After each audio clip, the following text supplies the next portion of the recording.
વલસાડ એલસીબીએ ટુકવાડા ગામે ફિલ્મી ડબ્બે પીછો કરતા દારૂ ભરેલી કિયા સેલ્ટોસ મૂકી ચાલક ફરાર, ₹12.64 લાખનો મુદ્દામાલ જપ્ત કરાયો. જ્યારે દેરાસર પાસે નાકાબંધી જોઈ બુટલેગર કાર મૂકી ઝાડીઓમાં ગાયબ.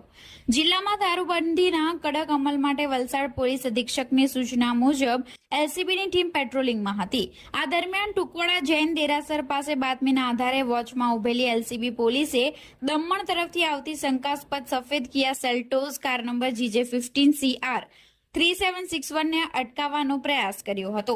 જોકે પોલીસની આડાશ જોઈ બુટલેગર પોતાની લક્ઝરી કાર રસ્તા પર જ મૂકી નજીકની ઝાડીઓ અને ઘરોની ઓથમાં ભાગી છૂટ્યો હતો. પોલીસે કારની તલાશી લેતા તેમાંથી કાળા કલરની કોથળીઓમાં છુપાવેલ વિદેશી દારૂની વિસ્કી, વોડકા અને બિયરની કુલ 1128 બોટલ, જેની કિંમત ₹2,64,048 મળી આવ્યો હતો. આથી કિયા સેલ્ટોસ કારની કિંમત 10 લાખ મળી કુલ ₹12,64,048 નો મુદ્દામાલ જપ્ત કર્યો છે. એલસીબીના પોલીસ કોન્સ્ટેબલ તેજપાલસિંહ સિસોદિયાએ આ અંગે પારડી પોલીસ મથકે ફરિયાદ નોંધાવી છે. પોલીસે કાર નંબર અને ચેસિસ નંબરના આધારે ફરાર ચાલકની શોધખોળ હાથ ધરી છે અને પ્રોહિબિશન એક્ટ હેઠળ ગુનો નોંધી આગળની તપાસ તેજ કરી છે.